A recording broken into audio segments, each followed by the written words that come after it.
What's up everybody, my name is Jake, my gamer tag is just Busher, and my channel is Press A to Play. And obviously I'm playing Destiny, and in this video I'm going to be explaining how to beat Crota in the Crota's Nth raid.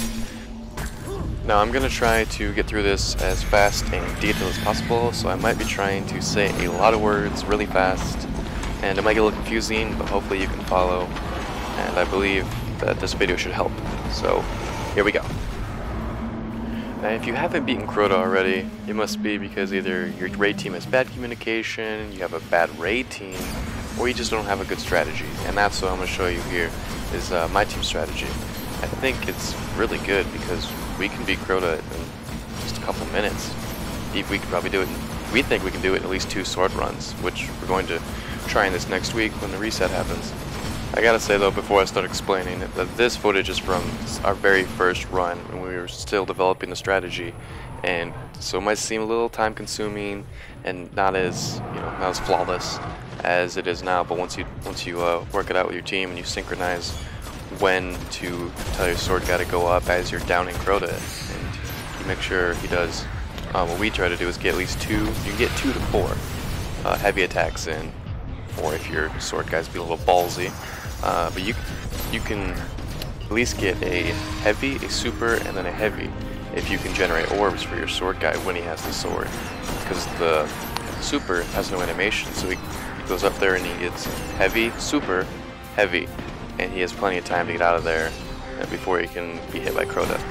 Now, what we do right here, as you can see, we're down in the middle area, down a little pit where we can't be hit by boomers. And our sword guy is out there trying to draw the sword bearer towards us, working in the chalice. And we have a guy right above us. I don't know if you can't really tell on the minimap, but there's a guy right above us outside the shield of that middle area, straight across from Crota. And he's rotating around the pillars as Crota moves, so Crota can't kill him. And he's shooting boomers right side or left side, calling out to our sword guy. Okay, boomers are down right side, go right side when you have the sword.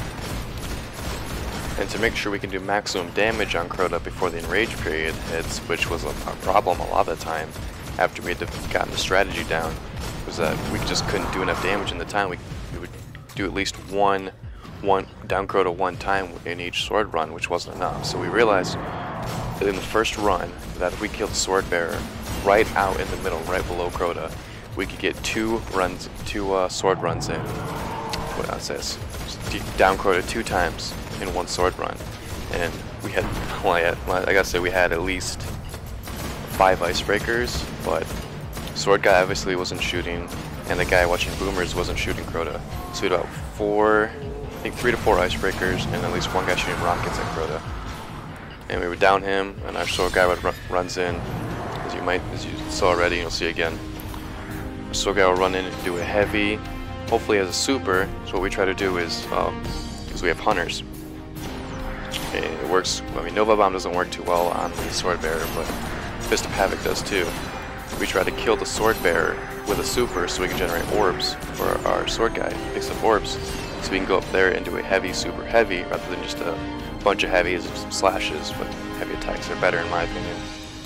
And as you can see, our sword guy calls out, "Hey, start DPS in Crota or start downing Crota," because he's up right below the boomers where the boomers should be. They should be dead on the rock, so we can jump up there. He's going invisible, and he calls out, "Start downing Crota." And we pop out our icebreakers and our rocket launchers. We start downing Crota, and we have 1 guy calling out. Shields at 50%, 20%, at 20. Our guy jumps up there as he's invisible as a hunter, because hunters are obviously the best to run the sword. And at 20%, he's up there. Crota goes down, comes in, does his attack, and he dips out of there once Crota comes up. And then we switch over to rockets or to snipers, whatever we have ammo for.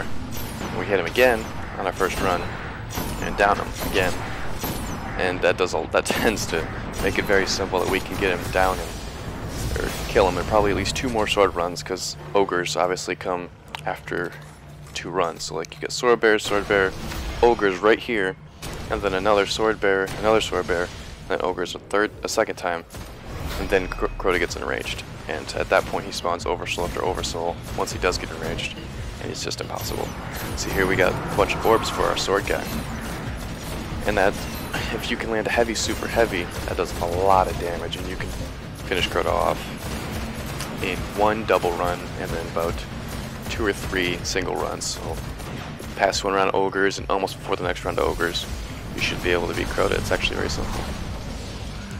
And I guess that's pretty much the gist of it. What else? We always try to make sure our sword guy had the chalice when he did the run. He would say that it doesn't really matter, but we want to make sure he had as much health as possible. And what else? Oh yeah, it's obviously the best person to run the sword is class-wise a hunter, because he can go invisible when he goes up there to hit Crota. His jumps aren't too bad, and level-wise though, you probably most likely you want a 31, because the more damage because he can do more damage than a 30 or a 29, and that's just better. It'll kill Crota faster. The guns, I guess I talk about the guns. We were mostly I was using Vision of Confluence. Most guys were using that and Fatebringer, and pretty much everyone had an Icebreaker as their secondary or their special, and if they did, they had the Praetor's Revenge. You know, and the guy, whoever was rocking Praetor's Revenge, had Galahorn, and I was using Hezen Vengeance. I think yeah, I was using Hezen Vengeance.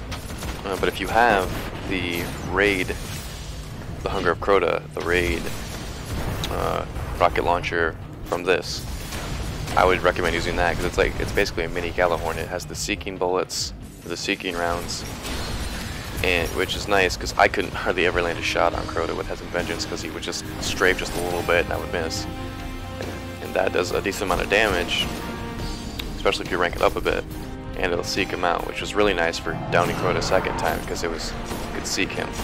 Now here we're about to kill Crota. This video ran a little longer than I wanted it to. It's 1, 2, yeah, it was only 2 hits right there. But yeah, that's our strategy. If you have any more questions, if I missed anything, just ask in the comments below and I'll reply. And it's a very simple strategy. Just guy up top watching boomers, we're down below in the pit. Just communication is really key. Your sword guy has to be in position and call out when to start downing Crota. You have to tell him like what percent Crota's shield is at, so he knows when to jump up. And what's happening where. Boomers are here, knights here, sword bearers out, ogres are coming, and watch out for those ogres, because their eye blasts are deadly. But I recommend rockets, Icebreaker obviously, and Fatebringer and Vision of Confluence weapon wise. And 31 is your sword guy. 30 is as high as level as you can be for this raid, because it's hard, but now we can do the whole raid in probably 45 minutes to an hour. It's not that hard, but it's fun, and I hope I covered everything, and I will still be making a video on how to beat the other 3 parts of the raid. But anyways, that's it. That's been me, Jake, and I will see you guys in the next video. Peace out.